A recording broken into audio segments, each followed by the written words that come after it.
ఈరోజు మనం ప్రధాన ఎన్నికల అధికారిని ఏ రకంగా తొలగిస్తారో చూద్దాం.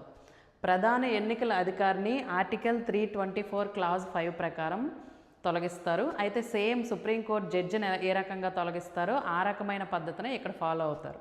అయితే ప్రధానంగా 2 కారణాల వలన వీరిని తొలగిస్తారు.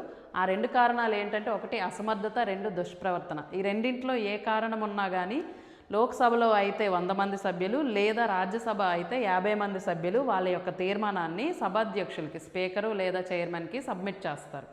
ఆ తీర్మానాన్ని సభాధ్యక్షులు ఎవరైతే లోక్సభ స్పీకరు లేదా రాజ్యసభ చైర్మన్ ఉన్నారో వాళ్ళు ఆమోదించనవచ్చు, తిరస్కరించనవచ్చు. ఒకవేళ వాళ్ళు ఆమోదించారే అనుకుందాం, వాళ్ళు ఆమోదిస్తే కనుక 3 సభ్యులతో ఒక కమిటీ వేస్తారు. వాళ్ళు ఎవరు అంటే సుప్రీంకోర్టు న్యాయమూర్తి, హైకోర్టు ప్రధాన న్యాయమూర్తి మరియు ఒక న్యాయ కోవిదులు. వీళ్ళతో వేసిన ఈ కమిటీ వెళ్ళి రిపోర్టుని తీసుకొని వస్తుంది. ఆ రిపోర్టు కనుక నిజంగా ఏవైతే ఆరోపణలు పెట్టి వాళ్ళు ఒక తీర్మానాన్ని ఇచ్చారో ఆ ఆరోపణలు నిరూపితమైతే ఓటింగ్కి వెళ్తారు, నిరూపితం కాకపోతే ఓటింగ్కి వెళ్ళరు. ఓటింగ్కి వెళ్ళినప్పుడు process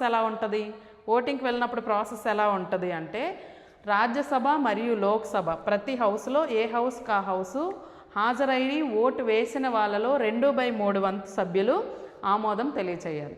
at the same time మరొక జరగాల్సిన అంశము ఏంటి అంటే, మొత్తం ఈ పార్లమెంటు సభ్యులు ఎంతమంది అయితే ఉన్నారో ఆ సభ్యులందరిలో సగం కంటే ఎక్కువ మంది ఇది ఆమోదించినట్టు నిరూపితం కావాలి. అలా 2 ఒకే సెషన్లో జరగాలి. ఆ రకంగా గనక జరిగితే అప్పుడు అది రాష్ట్రపతి సంతకానికి వెళ్తుంది.